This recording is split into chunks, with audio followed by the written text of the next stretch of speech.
Hello every one, how are you doing? So இன்றைக்கி நம்ம YouTube சேனலில் ஒரு ரொம்ப ரொம்ப முக்கியமான ஒரு டாபிக் நம்ம பார்க்க போகிறோம். ஆல்மோஸ்ட் நம்ம எல்லாருக்குமே தெரிஞ்சுக்க வேண்டிய ஒரு டாபிக். ஸோ இன்றைக்கி பார்க்க போகிற டாபிக் வந்து பேரண்டிங், குழந்தை வளர்ப்பு. ஸோ இந்த காலத்தில் நம்ம எல்லாருமே ஸ்கூலுக்கு போகிறோம், காலேஜுக்கு போகிறோம், ரொம்ப பிஸி லைஃப், அப்புறம் கெட் மேரீட், அப்புறம் குழந்தை பெற்றுக்கிறோம். பட் நமக்கு அந்த குழந்தை வளர்ப்பு சம்பந்தமாக ஒரு நாலேஜோ, ஒரு பக்குவமோ, ஒரு ஒரு எக்ஸ்பீரியன்ஸோ கிடைக்கிறது இல்லை. ஏன்னா அந்த காலத்தில் நம்ம தாத்தா பாட்டி கூட்டு குடும்பமும் வளர்ந்துருப்போம். இப்போ எல்லாமே நியூக்ளியர் ஃபேமிலி. ஸோ பேரண்டிங்கை பற்றி நம்ம தெரிஞ்சுக்க வேண்டியது இஸ் இம்பார்ட்டன்ட். யாராருக்கலாம்னா மேரேஜ் பிளான் பண்ணுறவங்களுக்கும், குழந்தை பெற்றுக்கலாம்னு நினைக்கிறவங்களுக்கும், குழந்தைகள் இருக்கக்கூடிய பேரண்ட்ஸுக்கும் இந்த வீடியோ ரொம்ப ரொம்ப யூஸ்ஃபுல்லாக இருக்கும். So today we have Dr. Chamli. She is a psychiatrist and she is working in Ramachandra Hospital. அவங்களோட ஃபீல்ட் ஆஃப் இன்ட்ரெஸ்ட் பார்த்தீங்கன்னா child psychiatry and parenting. So இன்றைக்கி நம்ம அவங்கள்ட்டேருந்து சில கேள்விகள் கேட்டு தெரிஞ்சுக்கலான்னு இருக்கேன். ஸோ நம்ம யூடியூப் சேனலில் என்ன இன்டர்வியூ பண்ணி பார்த்துருப்பீங்க. ஸோ இன்றைக்கி நம்ம I am going to interview her. Welcome doctor சாம்லி. Thank you so much for giving this opportunity. எனக்கு வந்து ஐஎம் சீயிங், நான் வந்து நிறைய சைல்ட் கேசஸ் பார்க்குறேன். பட் நான் டிஸார்டர் லெவலில் கேசஸ் பார்க்குறேன். ஆனால் அந்த டிஸார்டர் லெவலில் இருந்தாலும் கடைசியில் நான் பேரண்ட்ஸ் போகும்போது நான் பேரண்டிங் பற்றி தான் அட்வைஸ் பண்ணுவேன். ஏன்னா இப்போ பேரண்டிங்னு எடுத்துக்கிட்டோன்னா எல்லாருக்குமே அவங்கவுங்க ஸ்டைல் ஆஃப் பேரண்டிங் இருக்குது. அவங்க வளர்ந்த விதம், அவங்க அப்பா அம்மாவை பார்த்த விதம். ஸோ அதனால எல்லாருமே பேரண்டிங் வந்தால் மட்டும் எல்லாருமே அவங்களோட இன்புட்ஸ் கொடுக்குறாங்க. ஸோ இது வந்து என்னோட டேக் ஆன் பேரண்டிங். நான் என்ன நினைக்கிறேன், நான் படித்த புக்ஸு, என்னோட வியூ, என்னோட எக்ஸ்பீரியன்ஸ், இது எல்லாமே சேர்த்து தான் நான் இன்றைக்கி பேரண்டிங் பற்றி சொல்ல போகிறேன். எனக்கு இது ரொம்ப ரொம்ப பிடிச்ச டாபிக். ஸோ இதில் என்னோட இன்புட்ஸ், என்னோட நாலேஜ் ஷேர் பண்ணிக்கிறதுல எனக்கு ரொம்ப சந்தோஷமாக இருக்குது.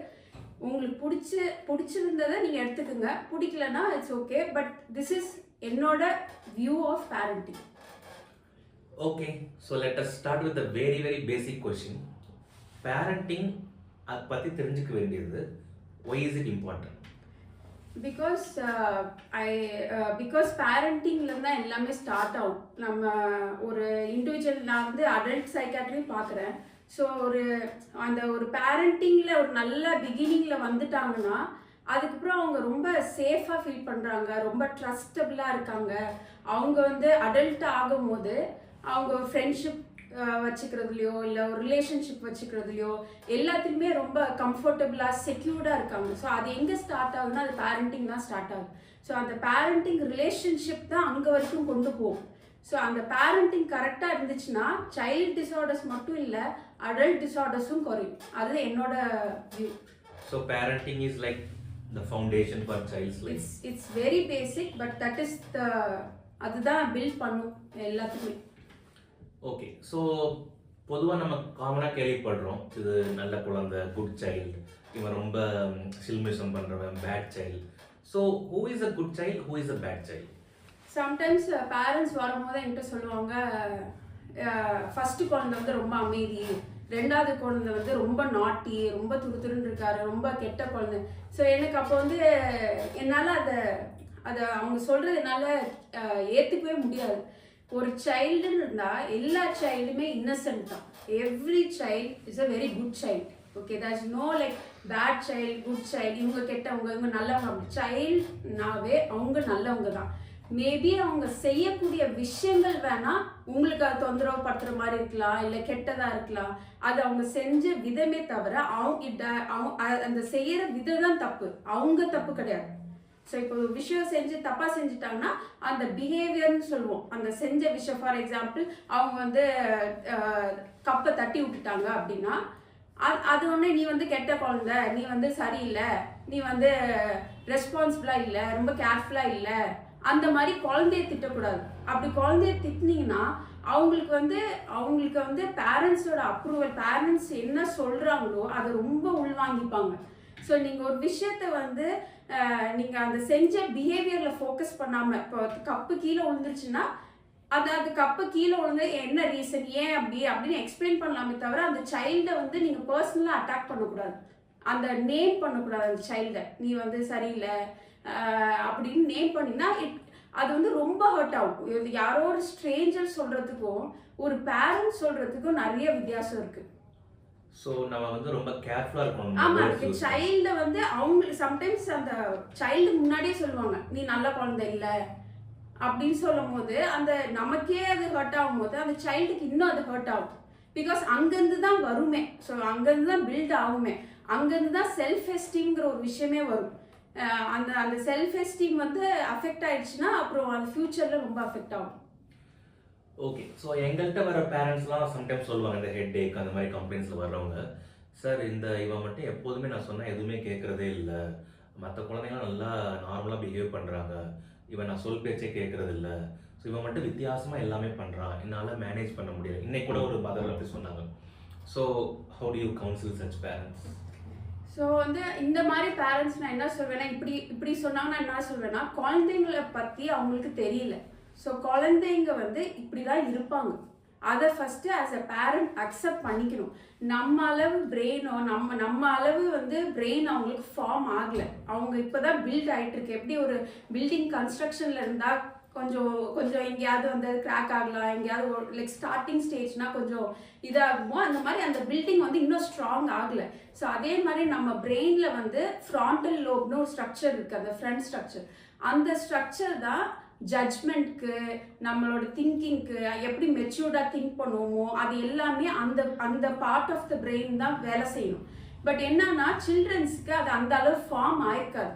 ஸோ அந்த அளவு அவங்களால திங்க் பண்ண முடியாது. ஒரு விஷயத்தை நம்ம செய்கிறோன்னா அதோட கான்சிக்வன்ஸ், அதோட இது இப்படி செஞ்சால் இப்படி ஆகுங்கிற அளவுக்கு அவங்க யோசிக்க மாட்டாங்க. அவங்க ஜஸ்ட் பிளேஃபுல்லாக இருப்பாங்க, தவிர ரொம்ப திங்க் பண்ண மாட்டாங்க. நம்மளை அடல்ட்ஸ்லாம் நம்ம யோசிக்கிறோம்ல, இது பண்ணால் என்ன ஆகும், அது பண்ணால் என்ன ஆகும் அப்படின்னு நம்ம யோசிக்கிறோம்ல, அந்த மாதிரி சில்ட்ரன்ஸ்க்கு யோசிக்கிற தன்மை இல்லை. அது ஏன்னா பிரெயின் ஃபார்ம் ஆகலை. ஸோ அப்படி இருக்கும்போது அந்த சில்ட்ரனை அந்த விஷயத்துக்காக நீயே இப்படி பொறுப்பாக இல்லைன்னு திட்டுறது வந்து அது ஒரு நியாயமான செயல் இல்லை ஃப்ரம் பேரண்ட் சைட்லேருந்து சொல்கிறேன். யா, தட்ஸ் நைஸ்லி புட். ஸோ இந்த காலத்து பேரண்ட்ஸ் வந்து பேரண்ட்ஸ்க்கே பொறுமை ரொம்ப கம்மி. Even I C parents screen time, நம்ம பேரண்ட் நாங்கள் வந்து சில்ட்ரன்ட்ட சொல்லுவோம், நீ ஸ்க்ரீன் டைம் 1 மணி நேரத்துக்கு கூட நீ பார்க்கக்கூடாது, 30 minutes தான் பார்க்கணும்னு. Parents spend 4 hours 5 hours 6 hours sometimes, not all parents. So இந்த மாதிரி சுச்சுவேஷனில் சைல்டு அப்படி ரியாக்ட் பண்ணும்போது எந்த சுச்சுவேஷனில் பேரண்ட் இன்டர்வீன் பண்ணணும் அல்லது ரியாக்ட் பண்ணணும் அல்லது ரெஸ்பாண்ட் பண்ணணும், எல்லாத்தையும் பார்த்துக்கிட்டு அப்படியே சகிச்சுக்கிட்டு எல்லா பேரண்ட்லையும் இருக்க முடியாது. when and how should they react? So இந்த ரியாக்ட்டுங்கும் போது நான் நிறைய இடத்துக்கு போவேன். ஸோ அப்போ நான் அப்சர்வ் பண்ணுவேன் பேரண்ட்ஸ் எப்படி சில்ட்ரன்ஸோட நடந்துக்கிறாங்கன்னு. சம் பேரண்ட்ஸ் நான் பார்த்துருக்கேன், எல்லாத்துக்குமே அவங்க சொல்லிகிட்டே இருப்பாங்க, இப்படி உட்காரு, இப்படி நில்லு, இதை எடு, அதை எடு, இப்படி பண்ணி எல்லாத்துலேயுமே ஒரு ஜட்ஜ் பண்ணிக்கிட்டே இருப்பாங்க. அந்த குழந்தைய காலையிலேருந்து நைட்டு வரைக்கும் அது என்ன பண்ணுறதோ அப்படியே சொல்லிகிட்டே இருப்பாங்க, சொல்லி காமிச்சிட்டே இருப்பாங்க. பட் அவ்வளோ தேவை இல்லை, அவ்வளோ நம்ம வந்து அவ்வளோ மானிட்டரிங் தேவை இல்லை என்னை பொறுத்த வரைக்கும். ஸோ நான் என்னை பொறுத்த வரைக்கும் ஒரு பாசிட்டிவாக நீங்கள் ரிவார்ட் பண்ணுறீங்க, பாசிட்டிவாக ஒரு விஷயத்த சொல்கிறீங்க, நீ நல்லா பண்ணுறியோ இல்லை எனக்கு ஒன்று ரொம்ப பிடிக்குமோ, அதுக்கு வந்து நீங்கள் ஒரு கண்டிஷன் பண்ணாதீங்க, இதுக்கு தான் நான் உனக்கு பிடிக்கும்னு சொல்லுவேன், இதுக்கு நான் வந்து அந்த மாதிரி நீங்கள் உங்கள் லவ்வை வந்து ஒரு நேரோ டவுன் பண்ணாதீங்க. நீ இப்படி செஞ்சாதான் எனக்கு உன்னை பிடிக்கும், நீ இப்படி கிளாஸில் ஃபர்ஸ்ட் மார்க் வாங்கினாதான் என்னோட லவ் உனக்கு கிடைக்கும், அந்த மாதிரி நீங்கள் நேரோ டவுன் பண்ணாதீங்க. லவ்னு வரும்போது எவ்வளோ வேணாலும் சில்ட்ரன் கொடுங்க, நல்லா நீங்கள் அள்ளி கொடுக்கலாம். சும்மா உட்காந்துருக்க குழந்தைய போய் கட்டி பிடிக்கலாம், சும்மா உட்காந்துருக்க குழந்தைக்கு போய் எனக்கு ஒன்று ரொம்ப பிடிக்கும் அப்படின்னு சொல்கிறதுனால தப்பே இல்லை. நிறைய பேரண்ட்ஸு அவங்க லவ்வை எக்ஸ்ப்ரெஸ் பண்ணுறதுக்கே யோசிக்கிறாங்க. ஆனால் அதே பேரண்ட் ஒரு விஷயத்தை கிரிட்டிசைஸ் பண்ணணும்னா, நீ இதை பண்ணாத, இது பண்ண, அது நிறைய கொடுக்குறாங்க. ஆனால் அந்த குழந்தைகிட்டே நான் கேட்டேன்னா, உன்னை வந்து எத்தனை தடவை உங்கள் அப்பாவோ அம்மாவோ உன்னை பிடிக்கும்னு சொல்லியிருக்காங்க நான் கேட்டேன்னா அது சொன்னதே இல்லைங்கிறாங்க. ஆனால் குறை மட்டும் எப்போதுமே என்றைக்குமே சொல்லிக்கிட்டே இருந்திருக்காங்க. அப்போ அந்த குழந்தைக்கு என்ன குழந்தை பாயிண்ட் ஆஃப் வியூலேருந்து யோசிங்க. அப்போ குழந்தை என்ன நினைக்கும், நம்ம அம்மா அப்பா நம்மளை எப்போதுமே திட்டிகிட்டே தான் இருக்காங்க, நம்மளை நல்லதாக சொல்லலை. அப்போது அதுவும் மெச்சூர்டாக இல்லாத குழந்தை, பிரெயின் அந்த அளவு டெவலப் ஆகலை, அந்த மாதிரி குழந்தைக்கு நீங்கள் அந்த மாதிரி இன்புட் கொடுக்கும் போது அது என்ன யோசிக்கணும், அப்போ நம்ம வந்து அந்த அளவு இல்லையோ, நம்ம அந்த அளவு நல்ல இதா இல்லையோ, நம்ம எதுலையோ நம்ம லேக் ஆகுறோம், நமக்கு டிஃபெக்ட் இருக்கா, அந்த மாதிரி யோசிக்க ஆரம்பிச்சிடும். ஸோ அதை வந்து நீங்கள் பண்ணாதீங்க. பட் இப்போ பாசிட்டிவாக ஏதாவது சொல்கிறீங்க, நல்ல விஷயமா சொல்கிறீங்கன்னா நல்ல தாராளமாக சொல்லலாம். அது அவங்க அவங்க வந்து அது செஞ்சாதான் நீங்கள் சொல்லணும், இல்லை செய்யாமல் ஒரு குழந்தை அமைதியாக உட்காந்துருந்தா கூட நீங்கள் போய் சொல்லலாம். இதுவே உங்களுக்கு வந்து ஏதோ ஒன்று வந்து பண்ணாத அப்படின்னு சொல்லணும்னா இந்த 3 விஷயத்துக்கு தான் சொல்லணும். ஒன்று, அந்த குழந்தை ஏதாவது தூக்கி போடுறா, ஏதாவது திங்ஸை உடைக்கிறா, அதுக்கு நீங்கள் ரியாக்ட் பண்ணலாம். இல்லை மித்தவங்களை அடிக்கிறா, மித்தவங்க திங்ஸ் தூக்கி போடுறா, அவங்களுக்கு ஒரு ஹார்ம் இருக்குது அதுக்கு. இல்லாட்டி அவங்களே ஹர்ட் பண்ணிக்கிறாங்க, போய் தலையில் வந்து செவத்துல வந்து தலை முட்டிக்கிறாங்க, இல்லை வந்து அவங்க கையை வந்து இப்படி குத்திடுறாங்க செவத்துல, அந்த மாதிரினா நீங்கள் நோ சொல்லலாம். மித்த எதுக்குமே நீங்கள் நோ சொல்லவே தேவையில்லை, எதுக்குமே ரியாக்ட் பண்ணவே தேவையில்லை. ஏதோ ஒன்று பண்ணுறா, சும்மா கத்துறான்னு கத்திட்டு போட்டுமே, அது ஏன் கத்தக்கூடாது அப்படின்னு சொல்லணும். சில்ட்ரன்ஸு கத்துவாங்க, அதுதான் சில்ட்ரன்ஸ். அதை நீங்கள் அக்செப்ட் பண்ணிக்கணும். அவங்க சின்னதாக கத்துனா கூட உங்களால் அக்செப்ட் பண்ணிக்க முடியலன்னா அப்போ நீங்கள் டென்ஷனாக இருக்கீங்க. சின்னதாக ஏதாவது பண்ணால் கூட உங்களுக்கு டென்ஷன் ஆகுது. அப்போது நீங்கள் வந்து ஒர்க் பண்ண வேண்டியது சைல்டுகிட்ட இல்லை, உங்ககிட்ட இருந்து. நீங்கள் ரிலாக்ஸ் பண்ணணும், உங்களுக்கு ஹாபீஸ் வச்சுக்கணும். அப்போனா தான் உங்களோட ஸ்ட்ரெஸ்ஸை நீங்கள் சைல்டுகிட்ட காமிக்காமல் இருப்பீங்க. ஸோ என்னை பொறுத்த வரைக்கும் பாசிட்டிவாக அப்ரிஷியேட் பண்ணுறது, அந்த குழந்தை செஞ்சாதான் இல்லை, செய்யலைனாலும் அப்ரிஷியேட் பண்ணலாம். நெகட்டிவ்னா இந்த 3 விஷயத்துக்கு தான் அவங்க சொல்லணும். மித்த எந்த விஷயத்துக்குமே அவங்க ரியாக்ட் பண்ணணும்னு அவசியமே இல்லை. So that's very elaborate answer. So express your love as much as possible, unconditionally. எவ்வளோ வேணாலும் அந்த குழந்தைக்கு வந்து ஐயோ அம்மா நீ வந்து இதுக்கு மேலே என்கிட்ட சொல்லவே முடியாது, நிறைய சொல்லிட்ட, உனக்கு என்ன பிடிக்கும்னு நல்லா தெரியும்னு சொல்கிற வரைக்கும் உங்களோட லவ்வை சொல்லுங்கள், தப்பே இல்லை. Okay, that's a very nice tip. Okay, so நம்மலாம் ஒரு பழமொழி கேள்விப்பட்டிருப்போம், 5இல் வளையாதது 50இல் வளையாது அப்படின்னு. ஸோ எங்கள் அப்பா அம்மாலாம் எங்களை அடித்து தான் வளர்த்தாங்க. ஸோ இந்த காலத்தில் டீச்சர்ஸும் அடித்து வளர்க்குறது இல்லை, பேரண்ட்ஸும் அடித்து வளர்க்குறது இல்லை. ஸோ இந்த current I don't know gen Z or gen beta whatever it is, punishment, rewards, அதை பற்றி நீங்கள் என்ன ஃபீல் பண்ணுறீங்க? இந்த காலத்து பேரண்ட்ஸும் அந்த மாதிரி பனிஷ்மெண்ட் கொடுக்கணுமா இல்லை வேண்டாமா? எந்த மாதிரி சுச்சுவேஷனில் ரிவார்டு கொடுக்கணும்? அல்லது இப்போல்லாம் வந்து பார்த்தீங்கன்னா அவன் என்ன கேட்டாலும் வாங்கி கொடுக்குறது, உலகத்தில் இருக்க பெஸ்ட் பர்த்டேக்கு பார்த்தீங்கன்னா best cake. So what you think about punishment and reward? சரி, நான் ஒரு எக்ஸாம்பிள் சொல்கிறேன். நீ இதை ஃபேமிலியாக ஒரு ஹோட்டலுக்கு போகிறோம், ஓகேவா? ஒரு குழந்தை வந்து ஆக்சுவலி நான் இதை விட்னஸ் பண்ணேன். நான் ஹோட்டலுக்கு போனேன், அப்போ வந்து ஒரு குழந்தை ஒரு பிளேட்டை வந்து தெரியாமல் கீழே போட்டு உடச்சிருச்சு. உடனே அவங்க அம்மா என்ன பண்ணுறாங்க, அந்த குழந்தைய அடிக்கிறாங்க. என்னோட கேள்வி அந்த அம்மாவுக்கு என்னன்னா, இதுவே அவங்க ஹஸ்பண்ட் கீழே போட்டிருந்தா அப்படி ரியாக்ட் பண்ணுவாங்களா? ஹஸ்பண்டை அடிப்பாங்களா? ஏன் சைல்ட்னா மட்டும் ஏன் அவ்வளோ கிராண்டடாக எடுத்துக்கிறீங்க? ஏன் சைல்ட்னா மட்டும் அவ்வளோ ஒரு உரிமை? சைல்டு இப்போ அவங்க அப்பாவோ அவங்க அம்மாவோ இப்படி நம்ம ரியாக்ட் பண்ண மாட்டோமே. அடல்ட்ஸ்னா நம்ம இப்படி ரியாக்ட் பண்ண மாட்டோம். சைல்ட்னா மட்டும் திட்டலாம், அடிக்கலாம், என்ன வேணாலும் பண்ணலாம். பட் ஏன்? Because we take up the role. அது தேவையில்லை. You just put the child. இப்போ அந்த சைல்டு பண்ணதே நீங்கள் உங்கள் ஹஸ்பண்டுக்கோ இல்லை ஒய்ஃபுக்கோ அதே மாதிரி பண்ணி உங்கள் ஒய்ஃபோ ஹஸ்பண்டோ அடிப்பீங்கன்னா அப்போ சைல்டையும் அடிக்கலாம், தப்பு இல்லை. அப்படி ஒருவேளை நீங்கள் உங்கள் ஹஸ்பண்ட் அது பண்ணாவோ ஒய்ஃப் அது பண்ணாவோ அடிக்க மாட்டீங்கன்னா அப்போ நீங்கள் சைல்டையும் அடிக்கக்கூடாது. ரிவார்டு பற்றி நான் சொல்லணும்னா, இப்போ நான் வந்து சேம் ஆஸ் நான் முன்னாடி சொன்ன மாதிரி ரிவார்ட் வந்து நீங்கள் வந்து அதாவது இப்போது நான் ஒரு எக்ஸாம்பிள் சொல்கிறேன். இப்போ வந்து நீங்களே சொல்லுங்கள் எது பெட்டராக இருக்குன்னு. இப்போ வந்து நான் வந்து உன்னை வந்து சினிமா கூட்டிகிட்டு போவேன், ஓகே? நைட் நான் சினிமா கூட்டிகிட்டு போவேன். நீ வந்து சீக்கிரம் ஹோம்ஒர்க் கூடி நான் உன்னை சினிமா கூட்டிகிட்டு போவேங்கிறது எப்படி இருக்குது? நீ ஹோம்ஒர்க் முடிச்சாதான் நான் சினிமா கூட்டிகிட்டு போவேங்கிறது எப்படி இருக்குது? எது பெட்டரா ஃபீல் பண்றீங்க? Can you repeat it again? இப்போ ஒரு என்னன்னா ஒரு ஃபாதர் ஒரு சன், ஓகேவா? இப்போ ஃபாதர் வந்து சன் கிட்ட சொல்றாங்க, நீ வந்து ஹோம்வொர்க் முடிச்சாதான் உன்னை சினிமா கூட்டிட்டு போவேன். இந்த மாதிரி தான் மோஸ்ட் ஆஃப் தி பேரண்ட்ஸ் சொல்லுவாங்க. நீ ஃபர்ஸ்ட் ரேங்க் வாங்குனா நான் உனக்கு கார் வாங்கி தரேன். பட் நான் அப்படி நீங்க சொன்னீங்கன்னா அந்த சைல்டுக்கு வந்து ஒரு பெர்ஃபார்மன்ஸ் ஃபியர் வந்துரும். நான் வந்து இது ப்ராப்ளம் வந்து சினிமாவுக்கு போறது இல்லை, அந்த சைல்டால சினிமாவுக்கு போக முடியாதே அந்த ஃபீலிங் கிடையாது. ப்ராப்ளம் என்னன்னா சைல்டுக்கு வந்து பேரண்ட்ஸ் சைட்லேருந்து அவங்களுக்கு பிடிச்ச மாதிரி அவங்களுக்கு பிடிச்ச மாதிரி சைல்டு சைட்லேருந்து அவங்க என்ன நினைப்பாங்கன்னா பேரண்ட்ஸ்க்கு எப்போதும் பிடிக்கிற மாதிரி நம்ம நடந்துக்கணும்னு தான் அவங்க நினைப்பாங்க. அந்த அந்த அப்ரிசியேஷன், அந்த பாராட்டு பேரண்ட்ஸ்லேருந்து கிடைக்குமான்னு ஏங்குவாங்க. ஸோ அப்படி இருக்கிற போது நம்ம வந்து நீ இது பண்ணாதான் நான் இது பண்ணுவேன்னு சொல்லும் போது அந்த சைல்டுக்கு வந்து ஐயோ நம்ம பண்ணலன்னா என்ன ஆகும், அப்போ அந்த லவ் கிடைக்காதே, அந்த சினிமாவுக்கு போக முடியாத கவலை இல்லை, அப்பாவோட லவ் கிடைக்காதே, அங்கே தான் பிரச்சனை இருக்கு. So when should we reward and how to reward? இல்லை நான் அதுதான் சொல்கிறேன். பட் இப்படி சொல்லாமல் கொஞ்சம் அந்த ஸ்டேட்மெண்ட்டை கொஞ்சம் மாற்றுங்க. நான் அவனை எப்படியும் படத்துக்கு கூட்டிகிட்டு போவேன், ஹோம் ஒர்க்கு சீக்கிரம் முடிச்சிரு. Got it. ஸோ நம்ம வந்து நிறையா விஷயங்கள் டிஸ்கஸ் பண்ணிட்டோம். Now coming to very important point. So இந்த காலத்தில் மோஸ்ட்லி எல்லாருமே ஒர்க்கிங் பேரண்ட்ஸ். இந்த பிஸி வேர்ல்டில் நமக்கு டைமே இருக்கிறது இல்லை. So time is very important. So நம்ம குழந்தையோட டைம் ஸ்பெண்ட் பண்ணுறதுக்கு ரொம்ப டைம் கம்மியாக தான் கிடைக்கிது.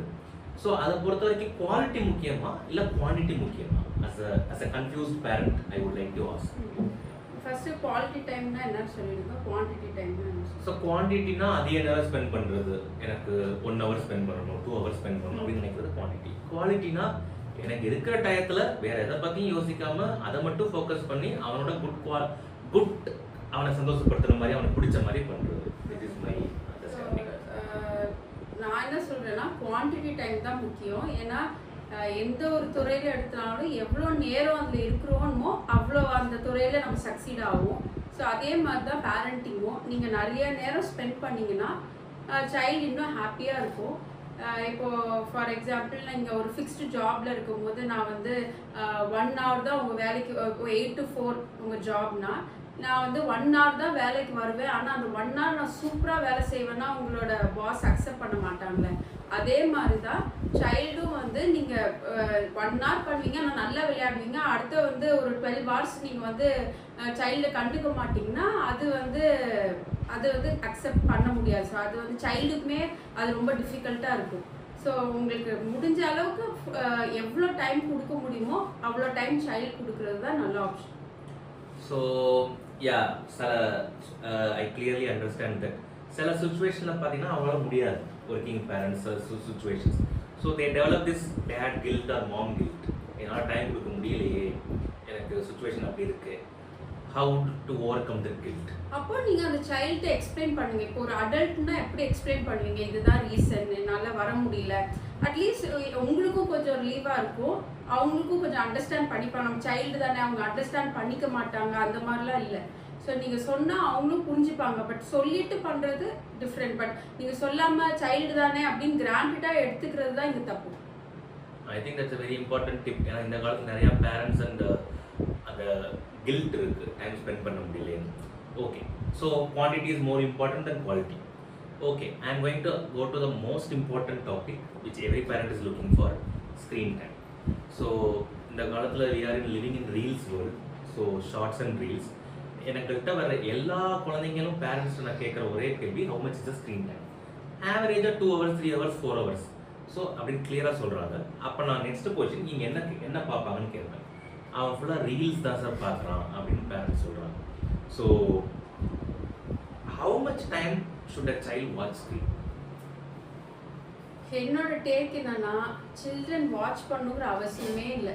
ஒரு நாளுன்னு எடுத்துக்கிட்டிங்கன்னா எப்போதுமே வாட்ச் பண்ணணும் அவசியம் இல்லை. நான் ஏன் சொல்கிறேன்னா, நம்ம வந்து குழந்தைங்களுக்கு வந்து எல்லாமே ஃபாஸ்ட்டாக கிடைக்கணும் அப்படின்னு நினைப்பாங்க. ஸோ வந்து நீங்கள் ஃபோனை கொடுக்கும் போது நம்ம பிரெயின் வந்து டோபமின்னு ஒரு ஹார்மோன் இருக்குது. அது வந்து it gives us happiness. It's happiness hormone, சந்தோஷத்தை கொடுக்குற ஹார்மோன் அப்படின்னு சொல்லுவோம். என்ன ஆகுனா, அவங்க ஷார்ட்ஸ் பார்க்கும்போதோ இல்லை கேம்ஸ் விளையாடும் போதோ அது 90% ரீச் ஆகிடும் அந்த ஹாப்பினஸ். அதுக்கப்புறம் அவங்க அந்த டேல எந்த இது பண்ணாலுமே அவங்களுக்கு அந்த அளவு சந்தோஷம் தராது. ஸோ திருப்பி திருப்பி திருப்பி அந்த சந்தோஷத்துக்காக தான் அவங்க ஏங்குவாங்க. ஃபார் எக்ஸாம்பிள் புக்கு படிக்கிறது, குழந்தைக்கு புக்கு படிக்கிறது ஒரு 40% ஹாப்பினஸ் வரும். அம்மா அப்பா கிட்ட வந்து கொஞ்சம் நேரம் விளையாடுறது வந்து மேபி ஒரு 50% ஹாப்பினஸ். பட் அந்த அந்த இது ஏங்கிட்டே இருக்கும். அது எப்போ 90% ஹாப்பினஸ் கிடைக்கும்னு அவங்க மைண்ட் அதை சொல்லிக்கிட்டே இருக்கும்.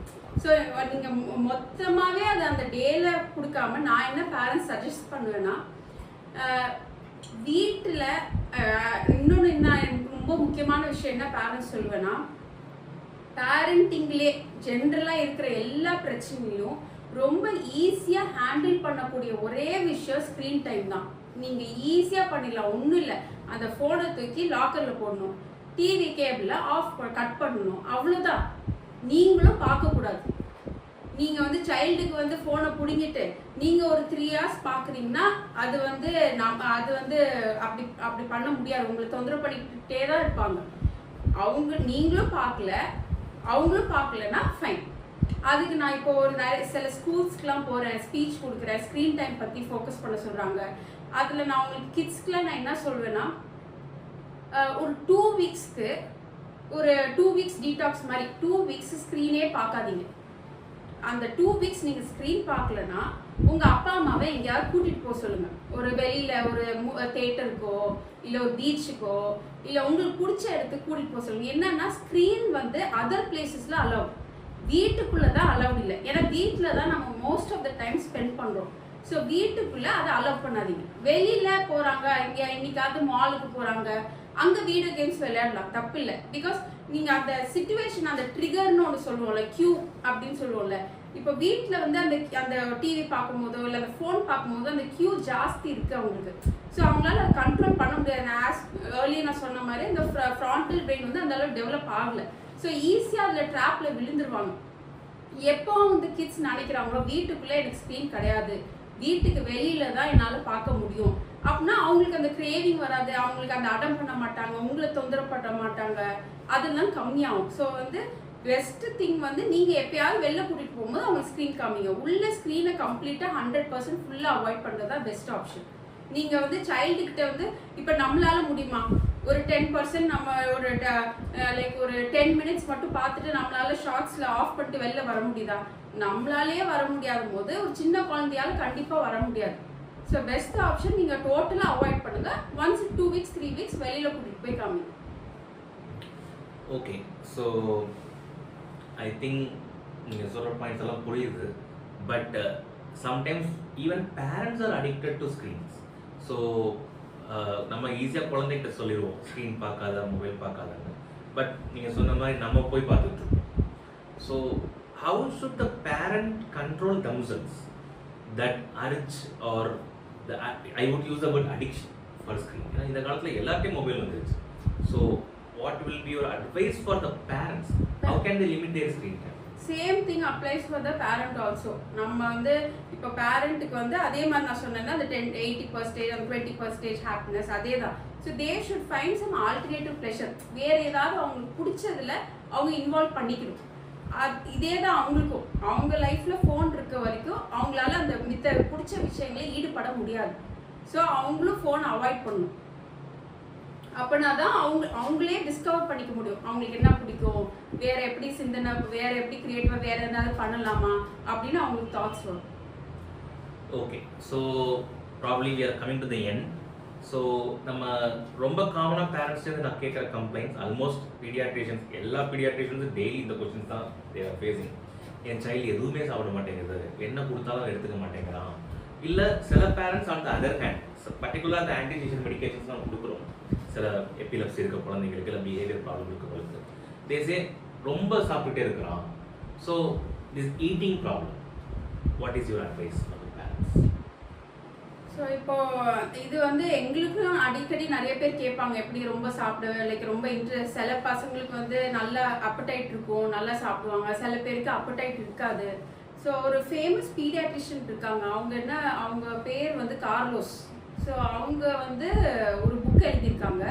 அந்த புக்கில் என்ன சொல்லுவாங்கன்னா, பேரண்ட்ஸோட ரோல் ஒரு ஃபுட்டை ஆஃபர் பண்ணுறதுல தான் இருக்குது, அதோட முடிஞ்சிருது. இப்போ நீங்கள் வந்து ஒரு பிளேட் ஆஃபர் பண்ணுறீங்கன்னா பிளேட்டில் ப்ரோட்டீன், கார்ப்ஸ், ஃபேட் அந்த மாதிரி பேலன்ஸ்டாக நீங்கள் கொடுக்குறதோட உங்கள் வேலை முடிஞ்சுது. நீங்கள் ஃபீட் பண்ணுறது இல்லை அந்த குழந்தைகிட்ட வந்து நீ கண்டிப்பாக சாப்பிடணும்னு சொல்கிறது, அந்த மாதிரி நம்ம பண்ணும்போது அந்த குழந்தைக்கு ஒரு அவர்ஷன் வரும், ஃபுட்டு மேலே ஒரு அவர்ஷன் வரும். நான் சொல்கிறது இப்போ சாப்பிடாத குழந்தைங்களுக்கு சொல்கிறேன்.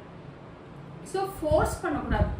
எப்படி நம்ம இப்போ ஒரு அடல்ட்டு நம்ம ஃபோர்ஸ் பண்ண மாட்டோம்ல, இது சாப்பிடுன்னு ஸ்பூனில் வச்சு நம்ம திணிக்க மாட்டோம்ல, அதே தான் கிட்ஸுக்கும். அப்படி பண்ணக்கூடாது. ஏன்னா இப்போ கிட்ஸு அந்த ஃபுட்டை சாப்பிட மாட்டாங்கன்னா அதுக்கு நிறைய ரீசன்ஸ் இருக்கும். ஒன்று வந்து அவங்களுக்கு பசிக்காமல் இருந்திருக்கலாம், இல்லை அவங்களுக்கு உடம்பு சரியில்லாமல் இருந்திருக்கலாம், இல்லை அந்த ஃபுட்டை பிடிக்காமல் இருந்திருக்கலாம். ஸோ நிறைய விதங்கள்னால அவங்களால அந்த டயத்தில் சாப்பிட முடியாமல் இருக்கலாம். ஸோ அதனால் நம்ம கம்பல் பண்ணக்கூடாது. ஸோ அப்போ என்ன பண்ணலான்னா, அவர் என்ன சொல்லுவார்னா, நீங்கள் வந்து டெய்லியும் கொடுங்க, ஃபுட்டை கொடுங்க. அவருக்கு பிடிக்காத ஃபுட்டுமே, ஃபார் எக்ஸாம்பிள் பட்டாணி பிடிக்காதுன்னு வச்சுக்கோங்க, டெய்லியுமே அந்த பிளேட்டில் வந்து பிடிச்ச ஃபுட்டு ஒரு போர்ஷன் வைங்க, பிடிக்காத ஃபுட்டு ஒரு போர்ஷன் வைங்க. ஸோ டெய்லி அவங்க ஒரு 10 நாளைக்கு பிடிச்ச ஃபுட்டை சாப்பிடுவாங்க. 11th டே வந்து சரி ட்ரை பண்ணி பார்க்கலாமே, இது என்னதான் இருக்குன்னு ட்ரை பண்ணுவாங்க. அதுக்கப்புறம் கொஞ்சம் நாளுக்கு அப்புறம் சரி இது கொஞ்சம், ஏன்னா அவங்களுக்கு அதை பிடிச்ச ஃபுட் போர் அடிச்சிடும். டெய்லி சாப்பிடும்போது போர் அடிக்கும் போது அப்போதான் அவங்க நெக்ஸ்ட் இதுக்கே ட்ரை பண்ணுவாங்க. ஸோ அப்போ அதை சாப்பிடுவாங்க. அதை சாப்பிட்டீங்கன்னா அதை அப்படியே கண்டினியூவாக அவங்க எல்லா நியூட்ரிஷனும் உங்களுக்கு கிடைக்கும். அதை விட்டுட்டு நீ இதை சாப்பிடணும் இது சாப்பிடணும் கம்பேர் பண்ணால் அவங்க அது வந்து விலக தான் செய்வாங்க தவிர அதை சாப்பிட மாட்டாங்க. இன்னொன்று விஷயம், சில குழந்தைங்களுக்கு சில ஃபுட்டு எப்போதுமே பிடிக்காது. அது நம்ம கம்பல் பண்ணுறதுனால அது இட் டசன்ட் மேக். இப்போ நமக்கே சில ஐட்டம் பிடிக்கும், சில ஐட்டம் பிடிக்காது. ஸோ அது நம்ம அதை ஒன்றும் சொல்ல, ஒரு ஃபுட்டை எடுக்கவே மாட்டேங்கிறோம் பரவாயில்ல, மித்ததில் எது நியூட்ரிஷியஸ் இருக்கோ அதை ஆஃபர் பண்ணுங்க. Okay, last but not the least, very common question. So parents fighting or arguing in front of the child. So definitely எல்லா பேரண்ட்ஸுமே தெரியும் அது வந்து ஹார்ம்ஃபுல் பண்ணக்கூடாதுன்னு. பட் சம்டைம்ஸ் அவங்களாலே கண்ட்ரோல் பண்ண முடியாது, because it's a natural thing. So what will be your advice for this? So இப்போ வந்து ஒரு சைல்டுன்னு எடுத்துக்கிட்டிங்கன்னா அவங்களோட சேஃப் பிளேஸ்ன்னு பார்த்தீங்கன்னா அந்த ஹவுஸ் தான். ஸோ அதுலேருந்து தான் ஸ்டார்ட் ஆகும். ஸோ அப்படி அந்த சைல்டு வந்து அந்த சேஃபாக இருக்கிறக்கூடிய இடத்துலையே ரொம்ப பிரச்சனை, ரொம்ப ஃபைட்டு அப்படிங்கும் போது அது வந்து நாளைக்கு யாரையுமே வந்து சேஃபாக பார்க்காது. ஒன்று அடல்ட் ஆனதுக்கப்புறம். ரெண்டாவது அவங்க என்ன நினச்சிப்பாங்கன்னா அதுதான் நார்மல் நினச்சிப்பாங்க. ஃபேமிலினா இப்படி சண்டை போட்டுக்கிட்டே தான் இருக்கணும். அப்புறம் நாளைக்கு அவங்க வந்து ஃப்யூச்சரில் கல்யாணம் பண்ணிக்கும் போதோ இல்லை ஃப்யூச்சரில் இருக்கும் போதோ ஒரு ஒர்க் பிளேஸில் இப்படி தான் சண்டை போட்டுக்கிட்டே இருக்கணும் போல், அப்படின்னா தான் கண்டினியூ பண்ணலாம் போல இருக்கு லைஃப் அப்படிங்கிற மாதிரி வந்துடும். ஸோ அதை அவங்களையும் அஃபெக்ட் பண்ணும், சுற்றி இருக்கவங்களையும் அஃபெக்ட் பண்ணும். முடிஞ்ச அளவுக்கு கிட்ஸ் முன்னாடி சண்டை போடாதீங்க. உங்களுக்கு ரொம்ப முடியல சண்டை போடணும் போல இருக்குன்னா கிட்ஸ் இல்லாமல் நைட்டில் கிட்ஸ் தூங்கிட்டு இருக்கும் போது இல்லை வேற யாராவது கேர்டேக்கர் பார்த்துக்கும் போது ரூம்குள்ளே போய் சண்டை போடுங்க. ரெண்டாவது வந்து நீங்கள் ஆரம்பிக்க அவங்களுக்கு தெரியும்ல இந்த டாபிக் பேசினா சண்டை வரும்னு, அப்போ அந்த கிட்ட இருக்கும் போது அந்த டாப்பிக்கே பேசாதீங்க.